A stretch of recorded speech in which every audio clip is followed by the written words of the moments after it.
So I'm Dr. Anna Stumford, based in the Faculty of STEM at the Open University. Again, thank you so much for joining us on what is the very first day of World Space Week 2024.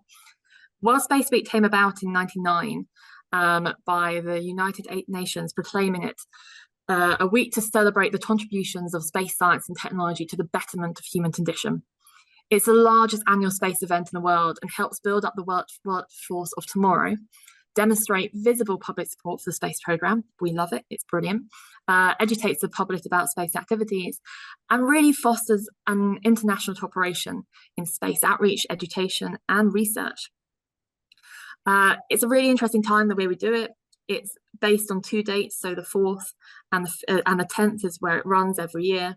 And these are 2 really significant historical dates in space research and space science. Each year, a theme is selected by the World Space Week Board of Directors in cooperation with the UN Office of Outer Space Research and Affairs.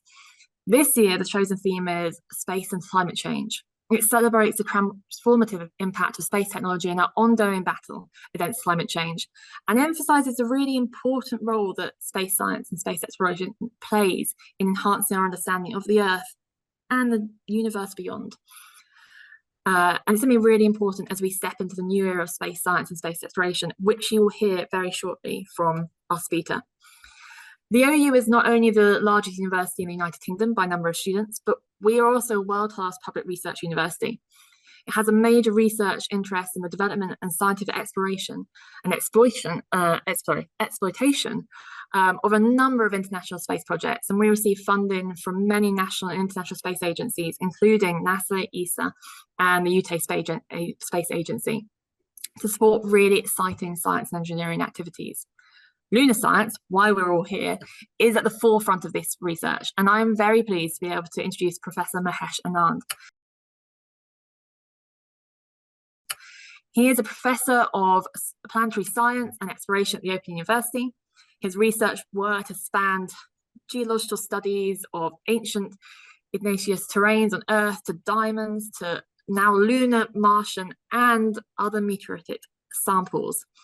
His recent research has focused on understanding the origin and distribution of volatiles in the inner solar system through lab investigations of extraterrestrial samples.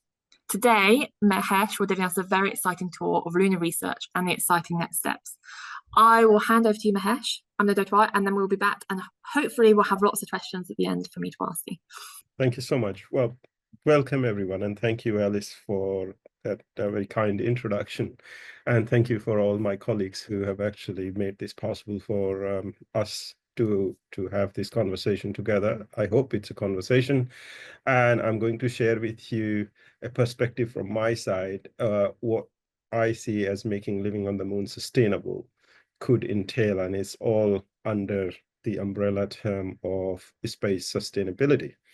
And as Alice said, my research interests are in the moon. I'm a geologist by training, and therefore I like to look at rocks up close. And I've been very, very fortunate to work on some of the rocks that were collected by the Apollo astronauts.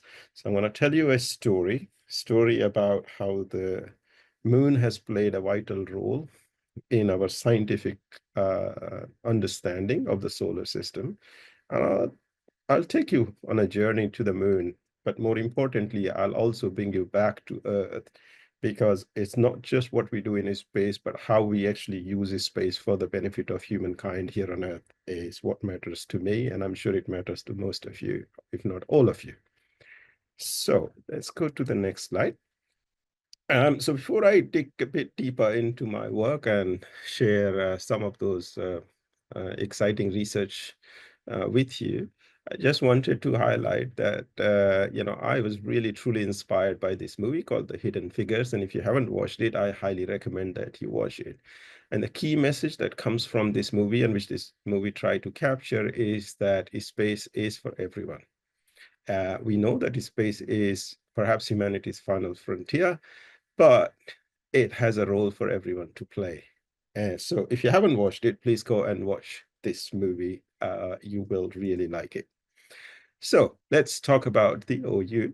So a special welcome to those who have just started their studies with the Open University, and also those who are already studying with us. And those who are not, you may actually consider coming to the OU at some point. We are very proud of our research in space. Even though the Open University has been around for just over 55 years, it has played a major role, and it continues to play a major role in many of the International Space Agency's program, including that Alice mentioned, with NASA, ESA, JAXA, ISRO, etc. Now, we at the Open University, we do research on material that is delivered to us. For example, material that has been brought back by the Apollo samples, but also meteorites that arrive from time to time through space and they land on Earth. We research on those, but we also take our laboratories to space to different planets. And what you are seeing here on the top left is one of my colleagues who is wearing the same t-shirt as me, because we all bind together under the Living on the Moon umbrella. And he is holding a small instrument that actually is representing a very large laboratory size equipment that you see behind him has been miniaturized to fly to the moon. And this particular instrument was actually flown at a recent mission earlier this year. And a follow-on from that is going to fly to the moon in later this decade. And I'll tell you a little bit more about it a little later. So all I wanted to share with you is that we do research in the laboratories here, and our laboratories are based at the Open University campus in Milton Keynes, but we use those research developments to feed into developing instruments, which are effectively miniaturized laboratories to fly to various destinations, such as the moon, Mars, or beyond. So let's talk about the moon. The good thing is that the moon is not very far, relatively speaking. So get to the moon for Apollo astronauts. It took about 3 days. That's about shortest time that you can reach the moon. Now, if you want to get to Mars, compared to the moon, it would at least take 6 months. And this is only one-way travel we are talking about. So if you imagine humans actually getting to the Mars in future, they would need a minimum of 12 months, but actually they probably would need minimum of 24 months to do a round trip. And anybody who knows about this space travel or a space mission knows that it is a very risky business. So before we actually contemplate sending humans to Mars and we think we are ready, we need to practice some of these things nearer to home. And moon is one such object which actually provides humans the nearest destinations where actually they can use the moon as a test bed before exploring further. Moon in itself is highly scientifically valuable because it has been a constant companion to our own Earth for the past 4.5 billion years of its shared geological history. And therefore, there are a lot of things that actually we can learn from the moon that we no longer have access to here on Earth because of all sorts of weathering and erosion and different geological processes that have removed that evidence. So the moon actually is a vital planetary body that has a lot of treasure to tell us about the secrets of the Earth-Moon system and the wider solar system. And that is why the moon is currently being seen as an enabler of wider exploration of the solar system destinations. So let's bring humans into perspective. So we know that just over 50 years ago, 55 years to be exact, in July 1969, the first humans visited the moon through Apollo 11 missions. And for the subsequent 3-4 years, more missions happened. And altogether, these 6 Apollo missions had 12 astronauts landing on the moon into these places which are marked there on the left-hand side, and made observations, looked at the environment around where they landed, collected some scientific data, and most importantly, they brought samples back, the samples that actually I have been fortunate to study them in the laboratories. Now, on the right-hand side, you see a view of the moon, which is actually called the far side of the moon, which we never get to see from Earth. And that is because the dynamics of the Earth-Moon orbit is such that only the one side of the moon is constantly facing the Earth. So you never see the far side while we are on Earth. So we have to go onto a spacecraft and go behind the moon to look at this image. And what you can see straight away in this simple picture, that actually the near side of the moon looks very different than the far side. And that has actually bothered scientists for very long periods of time, saying, why is that the case? And that's why there have been several missions in recent times that have attempted to go to the far side. It's very challenging because you are out of the Earth's communication range. You do not have direct communication with the Earth. So you have to actually communicate with the Earth through transmission relays, etc., etc. But very recently, China has managed to actually not only land on the far side of the moon, but actually land and collect the samples and bring them back to Earth. And I think that has been one of the most exciting recent development. And this happened only earlier this year. Now, this is a picture you're looking into black and white. This is how the moon appears to you. But if I were to put some colors onto the near side and the far side and say those areas that are blue, they are basically below, if you're on Earth, you would say below the sea level. And those areas in red are those that are more like above the sea level, or if very red, that means they are mountains. And at the bottom, you can see a bit of a scale where you can see it ranges from below 6 kilometers below the zero, and then 7 kilometers above that level. And you can see there is a total range of 13 kilometers, 13 kilometers, which is about just over 1.5 times the height of the Mount Everest. That's the variation in terms of height of different features on the moon itself. It has one of the largest and the deepest basins in the solar system that you see in the right-hand image at the bottom as very dark blue area. That's a 2,500 kilometer big basin that formed in a cataclysmic impact some 4.3, 4.4 billion years ago. So what we want to understand is, at that time, back in time, over 4 billion years ago, what was going on in the solar system? If we want to understand what happened on Earth, how has Earth actually evolved since then? Well, there is no other place in the solar system than the moon to go back and actually address some of those questions. That's why it is so exciting to return to the moon with some of these science questions in mind, how we can address them. And here you see just a representation of all missions, including humans as well as robotic, in the past 55 years. Now, this view is about to change, because over the next few years, you are going to see tens of new missions that are going to land all over the moon, and not just by 1 or 2 countries, but potentially more than a dozen countries. So there is an international drive to return to the moon and explore the moon. And depending on a country's resources, some are actually planning big missions, but some are planning very small missions, depending upon their financial viability. On the right-hand side is one of those biggest missions that ever happened. That's the Apollo 17. That was the final crewed mission that happened to the moon. In the background, you can see the Saturn V rocket. If any of you have ever visited the Kennedy or the Johnson Space Center, you might have actually seen a copy of Saturn V. It's a massive, it's a very impressive rocket. It's about 100 meters tall. And in the foreground, you see the 3 astronauts who flew on Apollo 17, including Jack Schmitt, who is on the left-hand side. He's standing. He's the only geologist to have set foot on the moon so far.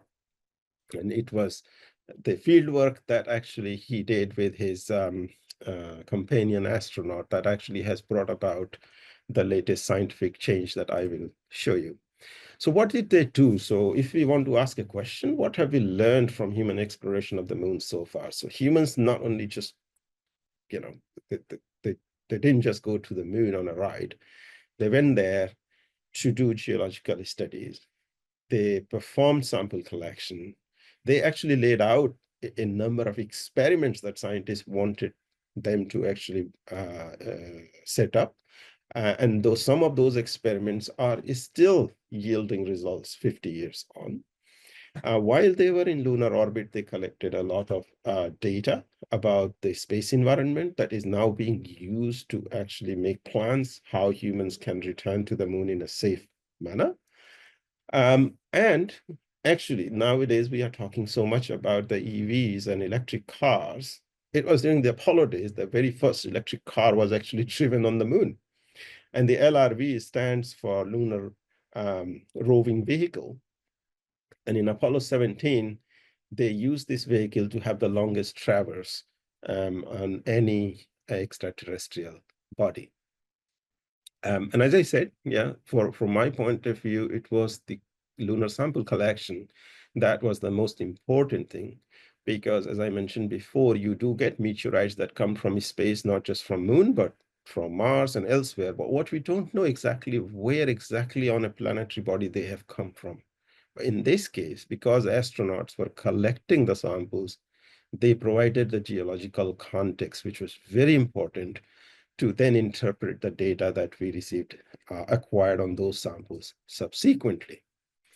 One of those things that happened is what is known as volcanic glass. And here you see a bit of reddish tinge onto the soil in the foreground. And what that is a glassy material which has got very high iron and titanium content, which is what is giving it the red color. Now, the reason why this is so important is because these glasses formed in a fire fountain event, which is generally propelled by the presence of gases or water vapor. Now, when the Apollo missions happened, soon after they finished, scientists worked on them and they say, oh, there is no volatile, so there is no water on the moon. There are no gases on the moon, and therefore the moon is a dead body, a desolate place. But 40 years fast forward, with the newer technologies and better instrumentation, some of us were able to actually detect the presence of water in the same samples that were previously considered completely dry. I might think, so how does it matter? Or why does it matter? The reason it matters is because in space, the most important commodity is oxygen and water. So we are talking about sustainability. If we want humans to explore space, in this case, to return to the moon and explore the moon in a sustainable manner, they have to use the resources that are present at the lunar surface. That will be the most sustainable thing to do. Now, if there was already water or oxygen present on the moon, either freely or associated with some other things from which it can be extracted, then the humans don't need to take that resource from the Earth. But when they get to the moon, they also de-risk their mission by knowing that they can stay there for longer periods of time because other resources are nearby. That is why it is so important. And everything starts with oxygen and water. And then you go on and say what other resources are needed and how they can be derived. And I'll tell you some of those examples in a little bit. I mentioned to you about the Chinese mission recently that actually went on the far side and brought samples back. That is Chang'e 6 on the right-hand side. But 4 years before, it was Chang'e 5, which was the first Chinese sample return mission that collected material from the near side of the moon. And because we want to understand the overall distribution of material, the overall distribution of resources around the moon, we have to visit multiple locations on the moon. To put it into context, the areas that were covered by the Apollo missions, if somebody was coming from outside and wanted to know, what the Earth is, and suppose if they just landed in North Africa, they probably wouldn't know, they most likely wouldn't know what the entire Earth is like if they only landed in that small region 6 times and say, I know everything about the Earth. So likewise, you need to cover the moon much more broadly to better understand its geology. And one way you can do that is if you don't land, because it costs money and it's risky and many missions do not succeed as they're planned, you can actually send a satellite that goes around the moon and goes in orbit and actually collects data over a period of time, sometimes 10 years, sometimes 20 years. And over that period of time, it builds up data that it is collecting. One such thing has happened. So in 1990s, NASA sent this, sorry, not 1990s, this is 2000, NASA sent a mission called Lunar Reconnaissance Orbiter that is still working, is still collecting information around the moon. And in between, other countries like India sent another mission called Chandrayaan-1, which carried an instrument which could map the presence of water or water ice at the lunar surface.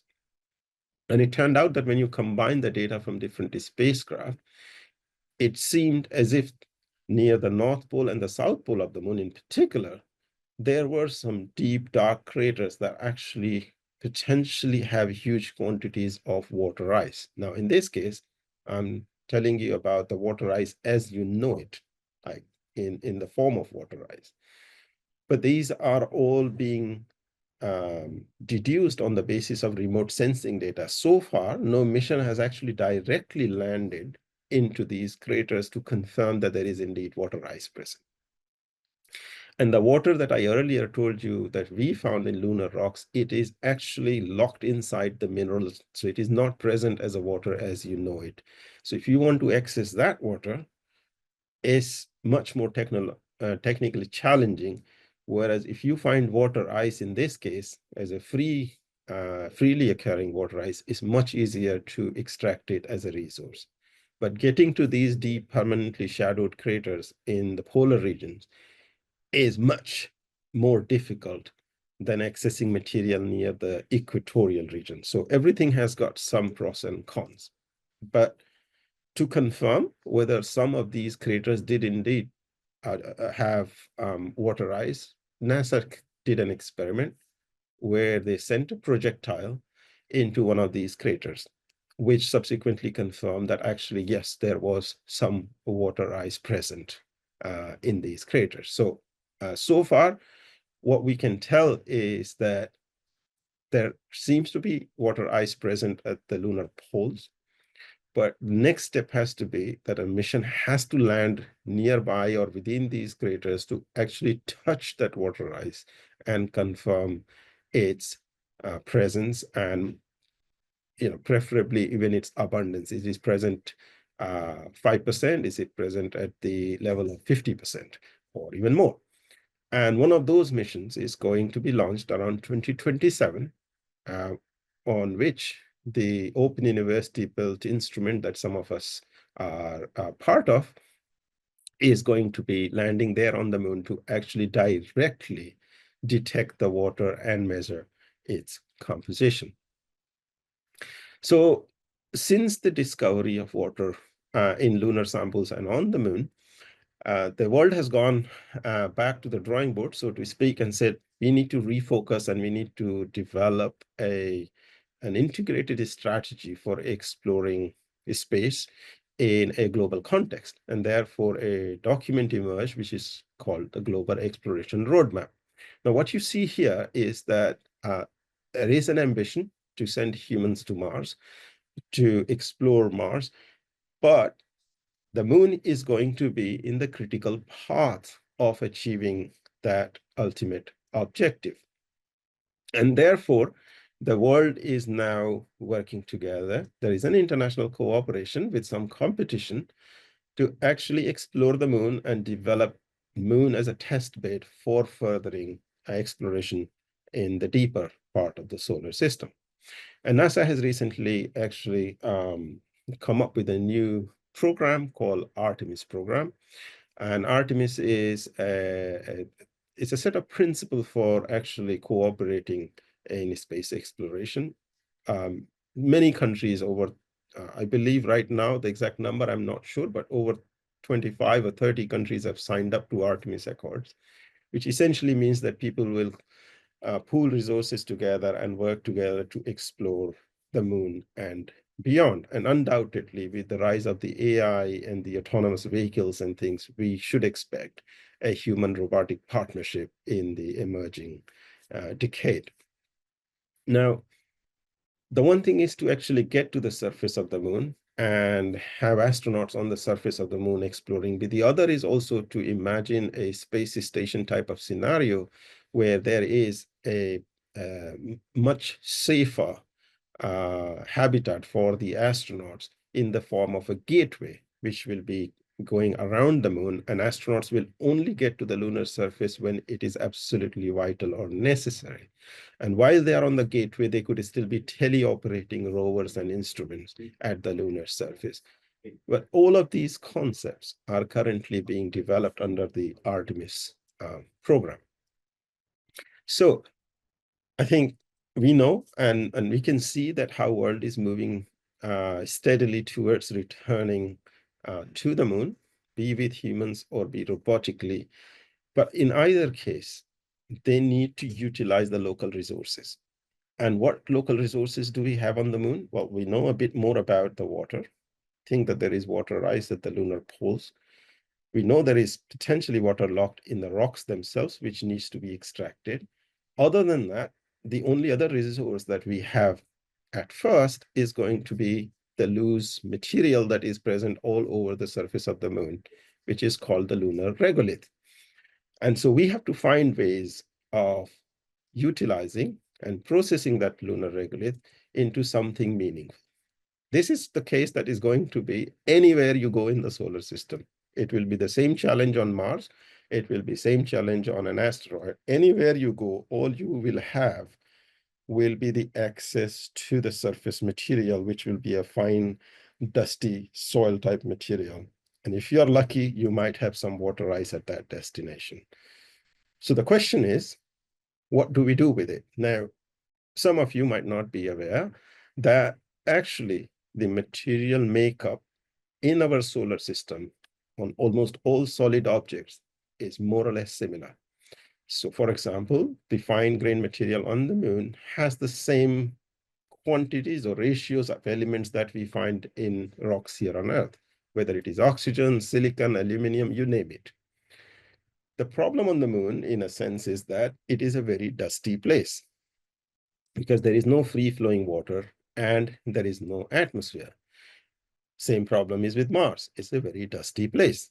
So do we think that dust is a liability, or can we actually convert that dust into some kind of an asset? Now, when I say asset, what I mean is, can we actually extract something meaningful from this dust or the soil, as we call it, or the regolith particles on the lunar surface, given that they have all the elements that we are looking for? This is why we need to actually study the lunar samples. We need to understand their physical and chemical properties. That requires a lot of scientific and technological research, and then develop new technologies so that you can extract the resource that you want. And that means that actually you need the next generation of engineers and innovators to actually develop the technology that can be utilized for that purpose. Well, some of that is being done here at the Open University, and you may actually get a chance at some point to visit our labs, and you can see it firsthand how this research is being conducted. So at the OU, we have got some very sophisticated instruments that have been utilized routinely to learn about the physical and chemical properties of, in this case, lunar materials. And some of those research have actually led us to make new discoveries that I hinted earlier on, where our team has contributed towards the discovery of water in lunar samples, and by extension, understanding of the history of water in the solar system. Now we know from the orbital remote sensing that there is water at the lunar poles. So we have evidence from both the samples and from the remote sensing that we have water, which means that there are multiple forms of water on the moon and potentially multiple sources of water. But we need to understand these things a bit better. Now, another thing that has actually helped us to further advance our knowledge is the study of Chang'e 5 sample returned by the Chinese missions, where we have identified yet another reservoir of water in the lunar samples, which seem to imply that even current day, even present day, there is water being produced at the lunar surface, which is good news, which means that actually this means that we have a resource which is not going to finish. And this then better informs the exploration strategy, because you need a renewable resource. You don't want a resource that actually once you have used all of it, it's gone. So if you have a renewable resource, it's much better for sustainability. This is why now we are developing concepts, we are developing missions and instruments to go to the moon with those focused objectives and see these are the questions that we need to address. And for that, we need to make that kind of measurement, and we need this type of instrument, which is what we are going to do. So on the right-hand side, you see the announcement that was made recently, where our Open University built an instrument will be flown on Intuitive Machines Lunar South Polar mission in 2027 timeframe. Now, when we get to the moon, when astronauts are there, they need to be protected, because the moon's surface is subjected to very harsh radiation of space. Also, there is no atmosphere, so there are lots of risks and dangers for micrometeorite impacts. So you need to have astronauts who live at some place, so they need habitat. I told you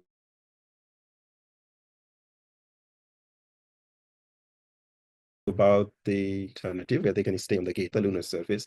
Then they need to find some shelter. And a recent study has actually discovered that there are some subterranean network of caves that exist on the moon that could be a potential habitat or shelter for future astronauts. So this is one of the, naturally occurring shelter in a way on the moon. But what if you go somewhere where there is no shelter, there is no cave? You have to build your own shelter. And for that, we have recently began a very exciting program of research where we are experimenting with microwave energy. And it's the same microwave energy that you are familiar with that we use every day in our kitchen. But in this case, the microwave energy is being used to process and melt moon's soil-like material, and then extract oxygen from it, extract water from it, and whatever is left is then utilized to 3D print a habitat. And from time to time, it does get picked up by the media. So you can see on the right-hand side, BBC News ran an article about this particular work that we are undertaking. So sometimes we rely on what is occurring on the moon naturally, but other times we actually develop techniques and methods to make our habitat using the material that is available locally.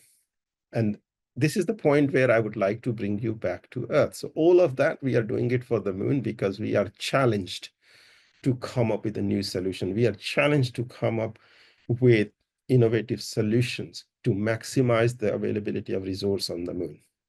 Now, on Earth, we are quite fortunate that we have a lot of resources.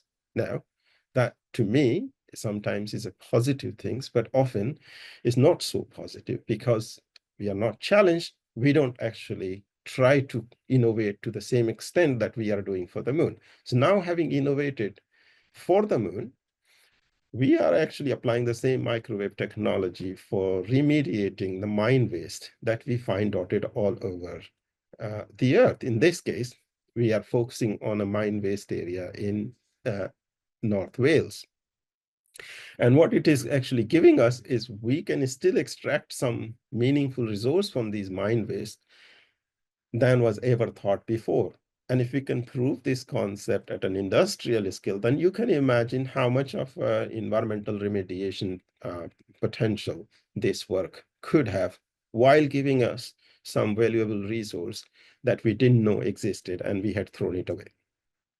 So this is where I come up with what I call a zero waste concept, that there's nothing called waste. On the left-hand side, you see a sort of a procedure where you start with the mining operation, you immediately take out your most valuable ore. Traditionally, the rest gets dumped as a waste dump. But if you could reprocess it with a microwave treatment, you might be able to extract, well, you most certainly will be able to extract hydrogen and oxygen if you needed it. On Earth, we have a lot of free oxygen and hydrogen available. That's why we don't bother. On the moon, we will need that. And then on Earth, certainly we are getting short supply of some key metals, which are still thrown into these waste material. So we are actually extracting those metals, which is going to help our economy. And anything that is left then can be fabricated using 3D printing. And here you see an example of our 3D printed material in the form of Lego-like bricks. And you all, I'm sure, have played with Lego bricks. So you can imagine that if you can print anything Lego-like bricks means you have a components with which you can build construction. You can do construction and build whatever you like. So that's the concept we want to take to the moon. But okay, we got there, we built our shelter, we have our oxygen, we got our water. What next? We also need to grow food. And in 2021, there was an eruption at the La Palma volcano, and one of my colleagues happened to collect those fresh ash from there. And once again, highly hazardous and highly disruptive. We thought, why don't we use it in a positive manner? So we thought, how about trying to grow plants in this volcanic ash as an example of what it would be like to grow plants in lunar soil, which look very similar to the volcanic ash. And we coined a project called Green Rockets for the Moon, because I tried to grow rocket salad leaves. And this is an experiment that I did in my greenhouse at home. And you can see that I use a various mixture of ash and compost. And even when it was only 25% compost present, we could still grow the salad leaves. So this showed us that actually there is a potential of growing plants even in a very compost poor material, which is what would be the case on the moon. So you don't need to carry so much of compost, some growth medium, and you should be able to actually grow your food on the moon. So this is just a proof of concept study. Now, if any of this has actually piqued your interest, you can go and look for a series called Wonders of the Moon that was on Channel 5 last year.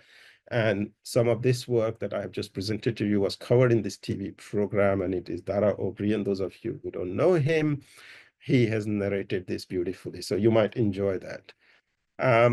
Now, because there is so much of talk going on about oh, the world is going to the moon, there's a race to build a base on the moon. So from time to time, journals and news places, they want to cover the story, which brings about the need for governing the activities that are going to take place on the moon. So we also, as scientists, have the responsibility to provide advice and to offer insights into how we can actually manage future activities on the moon with respect to our scientific knowledge. So this is a small document we put together, which we published, where we suggested how these can be managed.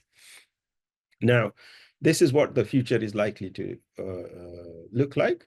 And this is one of the pictures taken by the dress rehearsal on the NASA's latest space launch system with the Orion crew vehicle. And you can see right in the background, there is Earth, and then in the middle ground, you see the moon. And of course, the Orion crew vehicle itself, crew capsule. And this is the furthest a human-rated vehicle has ever been in space. So hopefully, in the next trip, you will see some of these people going on their maiden voyage. And on the left-hand side, you see the Artemis crew that NASA have selected, who will go on the Artemis 2 in a year's time. On the right-hand side, you see the latest crop of European Space Agency astronauts. In the bottom right are 3 new UK astronauts, of which we had the pleasure of having Megan Christian, who is one of those astronauts to come to the Open University to give a public lecture at our annual public engagement event called the Moon Night. And you can see here, she's very happy to hold a piece of Moon and Mars in her hand, and people being spellbound listening to her experience of exploring Antarctica and being selected as an astronaut. So she's a superb speaker and a fantastic role model. So this year, we are having our Moon Night on Friday, 13th of December. And given that the date is very close to the festive season and Christmas, the theme is going to be also the moon and how it is reflected in various Christmas stories. So, if you are free and if you are available and you're in Milton Keynes area, do keep an eye out for the Eventbrite ad that should be going out soon, and reserve your ticket and visit us, and you will get a chance to hold a piece of moon. You can also visit the labs, and you can learn a lot more about what I can tell you in less than 40 minutes. So I think with that, I think I'm almost at the end. So I've got only 2 slides there. So we think that living on the moon is the umbrella term under which we can fit all the future lunar exploration initiatives. And this is something that also hopefully sends out a message that as human beings, we should always remain curious and use our imagination and creativity to come up with new solutions for any challenges that we face. And it's by working together and actually inspiring those around us that we will achieve best results. So I think with that, I would like to thank you for your attention, and I'm happy to take your questions and answer your questions. And yeah, do consider coming to the Moon Night. And over to you, Alice. Thank you. Firstly, thank you so much, Mahesh. That was absolutely brilliant. Be prepared. We have lots of questions. We're not going to get through all of them because we've only got about 15 minutes, but we've got lots of questions. And yeah, and I really agree. If everyone wants to come and learn more, Moon Night is a fantastic place to come and learn more about what we do. And it's brilliant. But where best to start? I'm going to start on a good, nice, easy one for you. This is from Rachel, would you want to go to the moon? Has it ever been something you've considered doing as actually that next step? The short answer is absolutely. I'm waiting. I'm waiting for my chance. Whether I will get a chance or not is a different matter. But yeah, I would love to. Yeah, without a blink of an eye, I would say yes. Yeah. I think people fall into the 2 camps. Yes, they definitely want to go, and they're not entirely sure. I like the idea of being there. It's traveling there that I'm not so sure about. So next question: how were the samples stored, and how were they brought back from the lunar missions when they brought them back? Was it? Right. Were they? I think you stopped for a little bit, Alice, but I think I got the gist of the question, that how samples were brought back from the moon to the Earth and how they are stored. Is that the question? Yes. Yeah. Yeah. Okay. So I think as the Apollo missions progress, when the first Apollo mission happened, the Apollo 11, I mean, the first landed mission happened, there was lots of unknowns. So we really didn't know whether we could even land on the moon, let alone how we would collect and bring samples back. So the care and how the samples were kept and collected, stored and brought back during Apollo 11 was very much first manner. And then you had a kind of a container that was prepared in such a way that once you have collected the sample, you somehow seal it so that the sample then doesn't get exposed to neither the inner atmosphere of the capsule itself in which they were coming back, but more importantly, when they splashed into the sea, and then they were rescued and retrieved and brought back there. And afterwards, they have been kept in very pure nitrogen atmosphere ever since they have been collected. So I think all the precautions were taken. But as the missions progressed, by the time Apollo 17 came, scientists knew what they were looking at and how best to actually collect and seal the samples. And in fact, believe it or not, some of those samples had been kept stored until 2 years ago, where they were only open 2 years ago for the science community to work on. One of the next questions: how much was brought back? Was it it was quite a bit, I think, wasn't it? Yeah. So altogether, there were just shy of 400 kilograms of rock and soil samples collected during the Apollo missions. Yeah. Wow, yeah, a lot brought back. This one's from Rodney. Water ice at the poles of the moon is clearly valuable if we can mine it or use it. Is it a renewable resource? So, in my talk, I did touch upon that. So the latest study that we have done on the Chang'e 5 impact glasses seem to suggest that actually there is almost a diurnal cycle on the moon where actually the hydrogen that is coming from the sun is attaching itself or lashing onto the oxygen atoms that are present in these lunar samples. And when oxygen and hydrogen combine, obviously it produces water. So that tells us that actually it's a renewable resource. Now, it depends on how much do you use compared to how it is produced. We don't know that yet, but at least that tells us that at least there is a possibility of renewing that.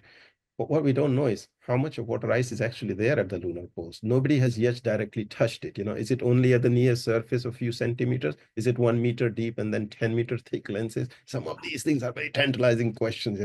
We got to get there. And when I say get there, I'm not saying humans have to get there, but we have to land in those regions and do the experiments to confirm the lateral as well as vertical distribution. Yeah, brilliant. I agree. I'm going to jump to a question that I'm sure we will come back to. So I'm jumping over to another question, which I find really interesting. This is from Lucy. How long do you think roughly until a usable base can be constructed? And what do you think would be the inside of this base will look like? My proposition to Lucy would be that could know what she thinks it should look like, because I'm always looking out for ideas. I'm always looking for people to actually give us that inspiration and their views. If you're asking me, I think these are some very difficult questions to answer with very specific time scale, because space missions are always subject to a variety of constraints. Not just financial, but technological, the risks, how many missions actually take off from Earth and then they don't actually arrive at their destination. Now, but we have to aim for something. And right now the aim is that by the end of this decade, there will be some form of construction, some form of a base. It may be that it's an inflatable sort of base that is carried from Earth, which is put together there with a little bit of construction on site, something like that. I believe, given the competition, I mean, this is where cooperation and competition both matter. Because if there is no competition, there's no rush to do things. But because there is a bit of a competition in the international field, I feel that by the end of this decade, we probably will see something which we can call semi-permanent on the moon. Hopefully, I'm very hopeful. I think I know what the answer to this is going to be, but I'm going to ask it anyway. So this is from Ross.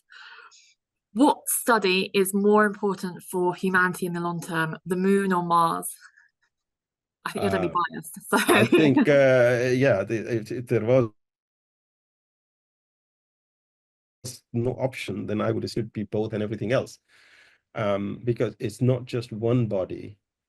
That as a scientist, we are trying to understand the nature around us and the natural processes. Everything around us has a potential of teaching us how our surroundings work. And in that context, both moon, Mars, and asteroids and other places have got plenty of role to play. So I don't think it's either or situation. That's less biased than I thought it was going to be. I thought it was going to be definitely the moon. The questions are piling in. We've still got over 50 to do. We're not going to make it through all of those, I'm afraid. I suppose that there's an interesting that's come in here, and I think it's sort of rephrase it slightly. And we're talking sort of about the ethics of moon exploration. So the sort of with so many countries vying to land, colonize, and mine the moon, is this the ethics of the next step of how we sort of protect the moon? Is there that need to be considered? Is it going to be sort of a next, well, they've used battleground, but sort of place that we can concern about whether this is sort of a battle for resources that we're going to have, and how do we go about protecting it? So I think, unfortunately, the human history is full of conflicts. And wherever humans have gone, they have rarely learned to live at peace with each other. So my only hope is that we have learned enough lessons from our time on Earth that when we go away from the Earth, we look at humanity as one and see that whatever we do, it's about survival of the human race, not survival of one country or one person or one individual or one organization. Now, that's easier said than done. It's highly philosophical. But the only hope is that given how hard it is to explore space, hopefully that harshness and the difficulty of challenge will force humans to think creatively and cooperatively. So the International Space Station is a good example. Even though on Earth we are seeing war between Russia and Ukraine, and yet on the International Space Station there is still cooperation with Russia and United States and other countries, because we know that we have to be together in order to survive, right? So I hope that we can learn our lessons, and we can about the ethics of lunar exploration. Again, a very important topic. It's not about mining and just dumping and just actually destroying the place. It's about exploring and advancing our knowledge. This is for the knowledge expansion. And of course, wherever you go, you got to find resources to survive. I mean, that's what humans have to do. So in that respect, if you are responsible and you are using the resource in a responsible way, then as long as you're doing that to advance the human knowledge and the frontier of that human knowledge, there has to be a balance that has to be struck. There is going to be some destruction of the environment, but it has to be done in a managed and considered way. Yeah, definitely something we consider going forward. I'm sorry. I'm going through the questions as we're talking, trying to work out which one. I think I saw a really interesting one of about sort of contamination, so bad, and sort of the risk of contamination, and sort of microbes and the impact of that. Is that something that you're considering when we're working on it, and how we can protect against it? I mean, it depends what the question is really, from where it is coming, but it's quite a detailed answer can be very, very detailed. But in short, I think we are always open and at risk of getting contamination from outside of our natural environment. Even today, I wasn't sure whether I was going to be able to deliver this lecture, because since day before yesterday, I caught the flu and I was coughing, and I'm still coughing. That's outside my environment. Something came and it affected me, right? My body is trying to cope. Same kind of thing. Yeah, you got to learn to live with what is around you and what is foreign to you. I think humans have to learn to cope with it. It's not like we just stay on Earth and we will always be safe. Making sure we do as much as we can possibly do to protect everything. I've got so many questions here that are asking about what. So I'm going to group them around into sort of careers of what sort of sparked your interest in space, and a lot of questions of sort of what the best route is for people to get into sort of helping the next step of space exploration. Brilliant. I love this question, because first of all, what sparked my interest in space was, I would say, bottom line was my curiosity. So my message to you would be that just remain curious and try to find out more, whatever interests you. There is no set pathway to go into space. And my own example will tell you that actually, while I was growing up, I never thought I would ever work in space. Might seem boring, but it was. I didn't know because nobody brought it to my attention. Yeah, and it was not until I finished my PhD by working as a geologist on terrestrial rocks that my next opportunity came to work on the Apollo samples. And the moment I was given the opportunity, because I was curious, I thought, let me see what I find. Yeah, and that one thing led to the other. So I think it's the curiosity and an opportunity that arises, and in space you can do so many things. So if somebody is there with an artistic bent, if somebody is there with who loves to look at the social aspect, the ethical aspect, I mean, you can find something for you in space. Believe me, space is just another Earth. So if you can find something on Earth, you must have something parallel on to contribute in space. Brilliant answer. And then just one quick one that I think you'll be able to answer really quickly is that a possible habitat model behind you, over your shoulder? Yeah, yeah, that is what it is, and we hope that one day we can use 3D printing to actually build this kind of habitat on the moon. I mean, this is more than 10 years old, this model, so we are always advancing. Yeah, but if you come to the moon night, you may be able to actually hold this model in your hand. Yes, yeah, brilliant, and see them being 3D printed, hopefully. But one of the questions I'm very done to answer myself is, are children welcome to the Moon Night event? They most definitely are. It's definitely children friendly. It's a brilliant event. Did one here, I think it's from Anonymous. Are there any upcoming missions that you are particularly looking forward to? Oh, that's spoiled for choice. There are many moon missions that are coming in. In fact, towards the end of the year, you will hear about a couple of missions. Hopefully, they will be taking off soon. There is one called Lunar Trailblazer. I mean, the name itself is phenomenal, Trailblazer, and it's going to map the surface of the moon at a much better resolution for the water ice that I was talking to you about. Because again, that's the key thing to understand the lateral distribution of water ice. And the other one, my favorite one, is the one that I am working on, where the Open University built instrument is going to be the one that is actually measuring the water and telling us where it might have come from. It's one thing to say there is water, but to me, the other fascinating thing is somebody has to tell me where that water might have come from, because then you actually develop your scientific understanding of what could be its renewability like, where else that kind of process might have happened. Is the water coming from outside our solar system? Is this water coming only from the sun? Is this water coming from, asteroids delivering over the entire geological period? So these just questions become, truly fascinating. That's why not just how much water is there, exactly where it came from. I've got so many more questions coming in, and I'm realizing we've got 1 minute to do. We've got, I suppose I'm going to leave it at this one. After the moon, after Mars, what's next?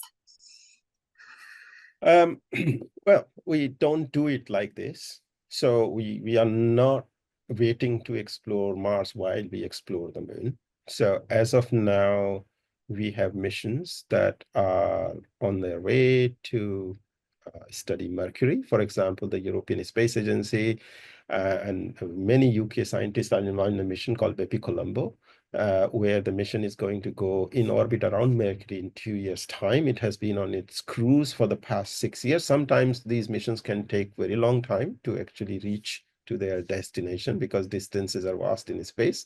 We have an ongoing mission around Jupiter. We have missions that are going to be planned for icy moons sub-Jupiter. We had missions that went to Saturn, and all the time you have missions happening in parallel. So again, please do not take this at what I presented to you today, that it is only the moon.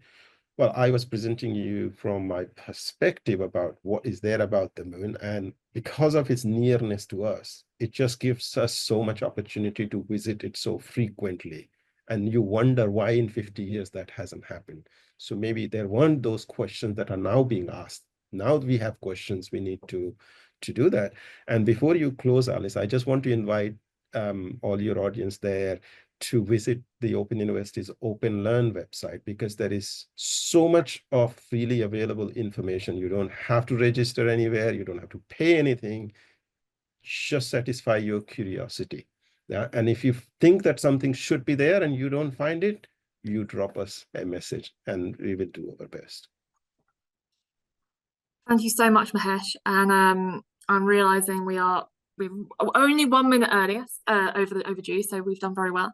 Again, thank you to Mahesh for doing a wonderful chat, especially while you were fighting the flu. You wouldn't have known.